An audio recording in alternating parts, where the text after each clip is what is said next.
कल रात भर दिल्ली में एमसीडी के स्टैंडिंग कमेटी के चुनाव को लेकर हंगामा जारी रहा। ये चुनाव मेयर और डिप्टी मेयर के चुनाव के बाद होने थे। सुप्रीम कोर्ट के निर्देशानुसार ये कहा गया था कि नोटिफिकेशन जारी किया जाए और चुनाव करवाए जाए और एक ही दिन में तीनों चुनाव होने थे। मेयर और डिप्टी मेयर का चुनाव तो हो गया, लेकिन जब स्टैंडिंग कमेटी की बात की जाए, जो कि पावर हाउस माना जाता है, जो कोई भी मेयर का फैसला अप्रूव स्टैंडिंग कमेटी करती है, उनके चुनाव की जब बात की जाए तो उसको लेकर हंगामा इतना तेज हुआ कि सदन के भीतर न सिर्फ लड़ाई हुई बल्कि बोतलें तक फेंकी गई, खाने की चीजें, पीने की चीजें सब एक दूसरे के ऊपर फेंका गया और एक तरह से बॉलीवुड की मूवी की तरह अंदर सदन के नजारे नजर आए। इस वक्त हम एमसीडी सदन के बाहर मौजूद है और कल 6:10 पर शाम को ये कार्रवाई शुरू हुई, जिसके बाद ये पूरा का पूरा हंगामा शुरू हुआ, क्योंकि शुरुआत में शैली ओबरॉय जो कि मेयर है, उन्होंने अनुमति ये दी थी कि पेन और एक मोबाइल फोन लेकर आप वोट डालने जा सकते हैं। 6:20 पर वोट डालना शुरू हुआ और एक पूरी टाइमलाइन है कि किस तरह से वोट डालने की प्रक्रिया बार बार बाधित की गई। 13 बार हाउस को एडजर्न किया गया और बात अगर की जाए किस तरह से ये सब शुरुआत हुआ तो 6:20 यानी कि तकरीबन वोटिंग शुरू होने के 10 मिनट बाद ही ये जो पूरा हंगामा है वो शुरू हो गया। 6:20 पर साउथ दिल्ली की पूर्व मेयर और स्टैंडिंग कमेटी की उम्मीदवार कमलजीत सहरावत ने मोबाइल फोन ले जाने की बात पर आपत्ति जाहिर की। उन्होंने कहा कि मोबाइल फोन अंदर नहीं ले जाना चाहिए, सीक्रेसी होती है, और इस बात को लेकर उन्होंने ये अपनी समस्या बताई, मेयर को कहा, लेकिन मेयर ने इस बात को खारिज कर दिया। शैली ओबरॉय ने कहा कि ऐसा कोई भी रूल नहीं है जिसके हिसाब से मोबाइल फोन नहीं ले जाया जा सकता। अब 6:30 बजे की अगर बात की जाए तो एमसीडी में हंगामा शुरू हो गया। 6:35 पर 15 मिनट के लिए सदन की कार्रवाई रोक दी गई। 6:50 पे हंगामा होता रहा और वोटिंग चलती रही।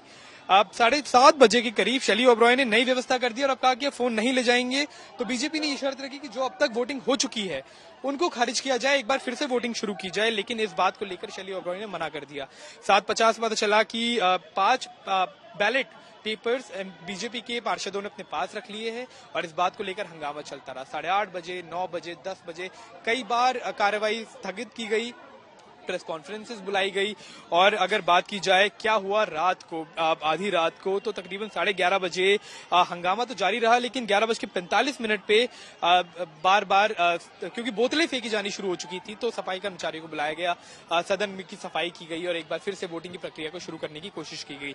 1:30 बजे के करीब संजय सिंह ने एक प्रेस कॉन्फ्रेंस रखी ये बताने के लिए कि किस तरह से ये पूरा का पूरा जो विवाद है ये थमने का नाम नहीं ले रहा। अब ये समस्या ये थी कि बीजेपी वाले कह रहे थे कि आप तस्वीर नहीं ले सकते जब आप वोट करने जा रहे हैं। आम आदमी पार्टी वालों ने कहा कि इस तरह का कोई रूल नहीं है कि आप फोन अंदर नहीं ले जा सकते। उन्होंने कहा हम तस्वीर भी नहीं खींच रहे हैं। तो इस बात को लेकर इनके बीच में लड़ाई होती रही। ऐसे लड़ाई बढ़ती रही। सुबह के 6 बजे तक मामला इस कदर पहुंच गया कि बीजेपी की महिला पार्षदों ने एक तरह से हंगामा तेज कर दिया, नारेबाजी तेज की। इस बीच भजन चल रहे थे, कोई हनुमान चालीसा पढ़ रहा था तो कोई दूसरे राम भगवान के गीत गा रहे थे। तो इस तरह से ये तमाशा चलता रहा। सुबह 6 बजे शैली ओबरॉय जो मेयर है उनको एस्कॉर्ट करके बाहर ले जाना पड़ा, क्योंकि बीजेपी की महिला पार्षद उनके पास जाकर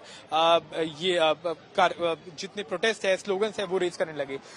दूसरी चीज ये भी थी कि इस बीच में बैलेट बॉक्स, जो रेखा गुप्ता है बीजेपी की एक पार्षद है, उन्होंने बैलेट बॉक्स ही फेंक दिया। इस बात को लेकर भी लड़ाई हुई और सुबह तकरीबन 8:30 बजे शैली ओबरॉय आई। उन्होंने कहा कि हमने लॉयर से बात की है, कोई ऐसा नियम नहीं है कि हम फोन नहीं ले जा सकते। तो वोटिंग जहां तक हो चुकी है, यानी कि 55 वोट जो डाले जा चुके हैं वो वैलिड रहेंगे, वो वैध रहेंगे और 56वें वोट से ही शुरू होगा। बीजेपी लेकिन नारा लगाती रही कि वोट होगा 1 से, यानी कि शुरुआत से वोटिंग की जाए, वोटिंग रिस्टार्ट की जाए, ना कि रिज्यूम की जाए। तो इस बात को लेकर हंगामा जारी रहा। फिर एक बार फिर से सदन की कार्रवाई स्थगित की गई और 13वीं बार सदन की कार्रवाई तब स्थगित की गई जब शैली ओबरॉय आई। उन्होंने कहा कि जिन जिन व्यक्तियों ने, जिन जिन काउंसिलर्स ने पब्लिक प्रॉपर्टी का नुकसान किया है उन्हीं से हर्जाना लिया जाएगा, वीडियो को एनालाइज किया जाएगा, देखा जाएगा किसने क्या नुकसान किया और उसके बाद उन्हीं से उसका खर्चा उठाया जाएगा। और ये भी कहा कि रेखा गुप्ता और अमित नागपाल जब वोट करने गए तो उन्होंने बैलेट बॉक्स ही फाड़ दिए, बैलेट पेपर ही फाड़ दिए। तो कहा गया कि इन दोनों के खिलाफ कार्यवाही कल की जाएगी, यानी कि जब 24 घंटे के लिए जो सदन को स्थगित किया गया है, अब कल सुबह 10 बजे एक बार फिर से कोशिश की जाएगी कि वोटिंग हो। अब क्या वोटिंग जब कल दोबारा शुरू होगी अमित नागपाल और रेखा गुप्ता के खिलाफ जो कार्रवाई होगी उसके बाद क्या बीजेपी हंगामा नहीं करेगी, इसकी कोई गारंटी नहीं है। तो अब देखने वाली चीज ये रहेगी कि क्या दिल्ली के लोगों को इसी तरह की पॉलिटिक्स एमसीडी में भी देखनी पड़ेगी, क्योंकि अगर बात की जाए दिल्ली सरकार की, तो दिल्ली सरकार और लेफ्टिनेंट गवर्नर के बीच में आपस में लड़ाई रहती ही है, आपस में मतभेद रहते ही है।